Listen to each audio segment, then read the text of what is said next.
Hey, welcome back to BIBSTER'S Repair Shop. You can see it's night now because that's when BIBSTER can come out and work. Tonight, what is this thing? We're installing this on the Farmall as well as, hold on, this new hitch, or drawbar, excuse me, with 3,000 tags on it that Dad put on there. So, if you guys haven't remembered my Farmall, well, I'll show you. The hitch situation it's kind of bad. I'll bring you back. All right, I brought you out here because, of course, you can't work on the projects in the shop. But I don't know if you guys can see. See how that drawbar is just a little off kilter? Well, also, you can see here where it actually bends down, and then there's been a fix. I'll get down in there. Where it's actually been welded at some point, this whole piece in here. So this is how thick a stock M drawbar is, and the one I'm going to put on there is not a stock M. It's a super M one, so everything should fit, but we just got to take that bolt out up there, take these two bolts here out, and then we'll be able to put that new piece in. But right now, you can see here kind of how I mean, this weld is terrible. Looks like I did it. That's how bad it is. But it's not so bad here. It looks pretty good here, but you can definitely tell what obviously happened is this hitch is buckled up in this region, and so this is a flat bar, well, at least sort of flat back there, kind of bends. But I wonder if the gap got big and they tried to just give it the old fire and get it going. But yeah, back here it gets even more sketchy. So I'm gonna get this off because basically last year my hitch was always low. This piece is just a straight up piece. I'm thinking this is of some suspension of a leaf spring. Most of the times with Farmalls, there's some kind of a piece that comes up and over. I've never had that on mine, so I don't. I'm just gonna run this. No one's ever cared about it. I don't know if this gives me an advantage. I'm sure if it did, they won't let me run it. But the advantage that with that new hitch is gonna be, so right now, you can see I got a really scary thing here. That's a nut in my bolt, or in the clevis here. But see how that sits? So right now, that's always low, even when it's up high, and I can't get it any higher, even if I put more washers on it, just by the shape of it. And so right now, every time with the clevis, your hook's here, and as you're, this whole thing can move as well as the hitch, so you're trying to direct it, it can get kind of funny. The other piece is going to be a solid bar on there, so when they hook up, it'll be solid. Not all clubs let you run that. Sometimes some clubs, this is the only thing you can do. So we'll go ahead and actually rip this off of there, and we'll get started. All right, got you positioned there. There's a bolt that holds in. There's basically a pin, and the way of the camera, you can't quite see it. I do have a new pin for this. The only thing that does concern me, and I might have to get another piece, is if this is going to be thick enough here for that Super M style drawbar. I might have to end up getting a new one of these. We'll find out together. I hope not. But I guess we'll find out. Hopefully this thing has been lubricated with all the leaks that this thing's had over the years, or still continues to have. It's not tight. That's a good side. Not tight at all. I don't know how tight that's supposed to be. Oh, sorry about that.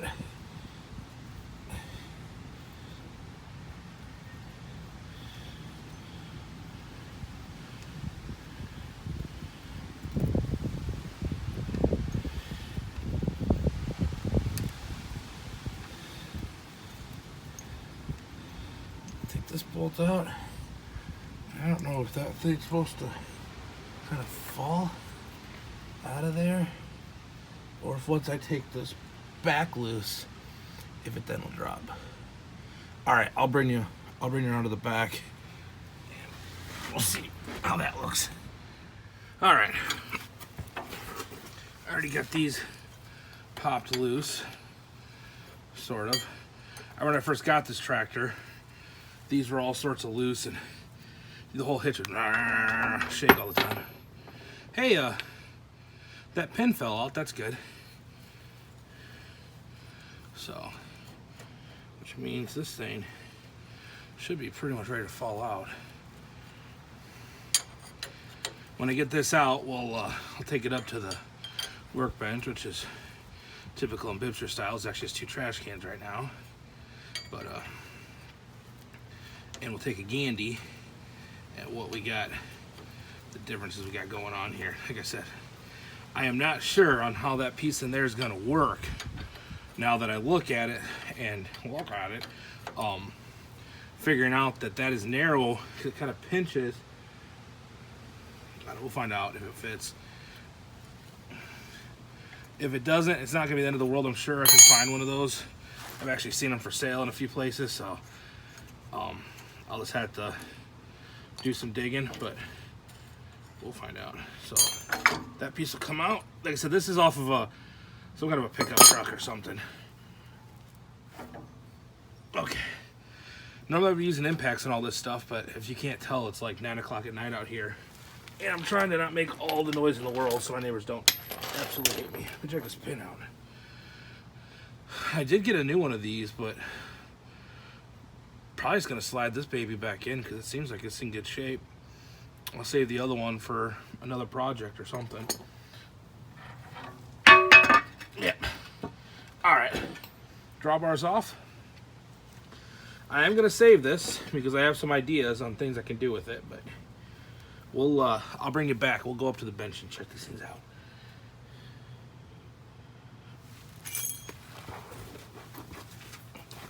It's getting too old for this.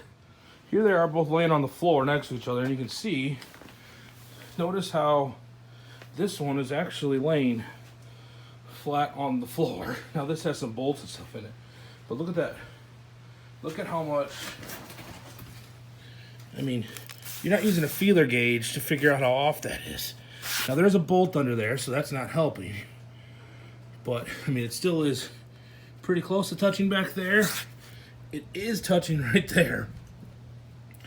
And, because I think that bolt was actually there to hold them together. But, like I said, my only concern so far now is that this piece, where that fits into there, is too narrow. And I'll have to do something different with this, but that might be a little bit shorter. Looks like a little bit shorter distance, but you just don't know what's on this one. If that was actually stretched out from wherever the brake was, it looks like the brake, what they originally were trying to fix is right there. There it looks like, nope, that's, nope. No, that's just dirt. That's just dirt. But obviously at some point, maybe it's right in there. This thing was broke at one point. They tried to put it back together, which is why I had the extra length on it, I think. And then the scabbed piece in the bottom. So I'll bring it back out to the, and we'll slide that thing in there. And yeah, I'm not taking all those off. They'll ride.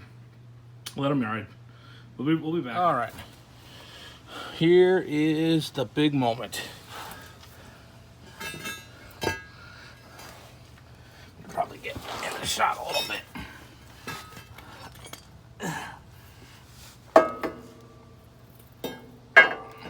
Ooh, ooh, it's close. There might be some kind of a spacer in there. Maybe. Let's go investigate a little bit deeper. Get these bolts out of the way. We knew it wasn't gonna be easy. We knew that. All right. All right, so looks like there is,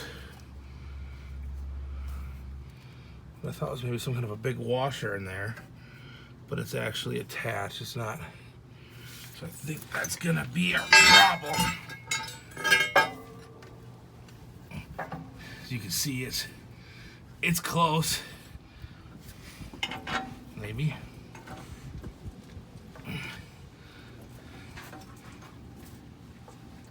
If I get persuasive with it, maybe it will.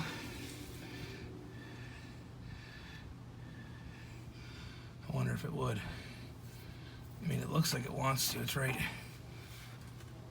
But it does also kind of ramp into the pocket. Let me do some thinking, I'll be back.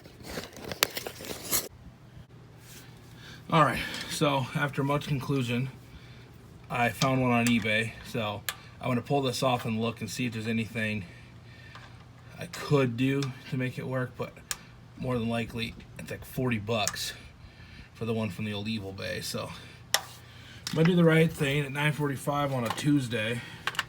Fire up the old electric impact. I figured it's less time that I'm making noise out here, so it's a louder noise, but the neighbors have to be happy with that, right?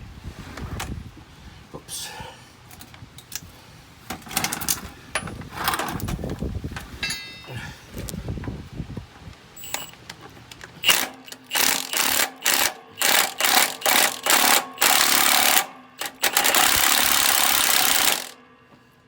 This is a dumb idea.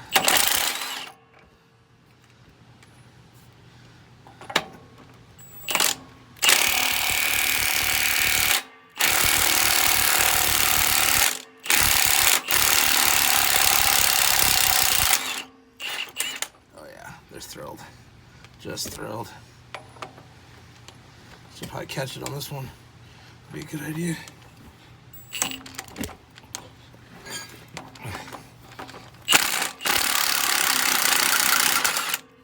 All right. I'll bring you back up. We'll do a recap while I get inside before. Nope. I dropped that on myself. All right, so you can see here. And I don't know, like I said, I thought those, I was hoping maybe those were just washers in there, but they are not. They're actually part of the casting. So what I could do is I could take the new drawbar, get my measurement in here, and then just whack it down at the end and make it fit in there all nice. But the advantage of that would be tight. The tighter you can make everything, the less slop is. I think it's going to be better. But in reality, for 40 bucks, I think I could find one on eBay. So I'm going to look at that. And I think if that one works, I'm just going to order that to save this one. Because again, that way, this can be used for other M's that I have in the future, you know. And then that one will work for this particular drawbar setup. Now, the reason why, the main reason why I'm going to go with this setup and with this whole flat bar, my idea is because it goes so much farther. Let me take you over the drive. Let me take you over the drive. I said drive shafts, I meant drawbars. Can't talk tonight. The reason why I'm going to go to that piece that basically it bolts in with those two bolts back here and that front one. The other one you can't see because it's underneath that tag. Those four more tags there. But the reason why I'm going to go with that is when you put the drawbar hook all the way on the end there and it's on that clevis, all that, you know, it's all right on the end, and then all the way up until the point where it hooks to your hoop. All that's all your distance where it's hanging out there, and you know, basically the only part is putting force on is way back there, and we all know from tractor pulling, the farther closer you can get it, the better. But with this way, my thought is, and I could be way off on here, bringing that bar all the way up, because that bar's going to come all the way up to right there. That new drawbar or that new hitch, when the weight comes on it, it'll be overlapping. So instead of it being, you know, like teetering just on the end of a board, it's going to come all the way up to here. So yeah, that weight's still right there on the end, but it's going to it's going to have a little more of a contact patch. So what I'm thinking is that extra weight coming up, being that it's going to come all the way up to here and pull down, not just on the very end, it'll be like I have a little bit shorter hitch. So it should help with tracks like in eastern Iowa where they tend to want to have a lot of rear weight, and you want that to get the most pull down from the sled to get your rear tires to hook up. And again, with them, they hook on that higher side of the sled. So any little bit you can help. Like I said, maybe this might hurt this might hurt me with that in that regard, because there is less force applied by the sled when they go to that higher hitch spot. So with less force on there spread out, it won't put as much. I don't know if that'll, you kind of think what I'm saying there, where it might be spread out, less surface area. I don't know. We'll see how it goes. But either way, I mean, you can see, look how, you can see this hitch here. There, we'll make them touch there, and they're almost touching there, you can see. But look how bent that is in the middle. So this hitch, this thing had been worked pretty hard, and it still worked. I mean, I still hooked up good last year, but I figured at some point this is going to cause me issues, and this is a whole lot better setup. So we'll get that other part ordered, get that in. When we get that, we'll finish it all out. It'll look cool. But we'll come back for that in a later video, just because, well, you've had enough of me yapping. So we'll bring you back. Thanks for watching. If you haven't subscribed, please do. It helps us out a bunch, and we'll see you in the next one. Bye.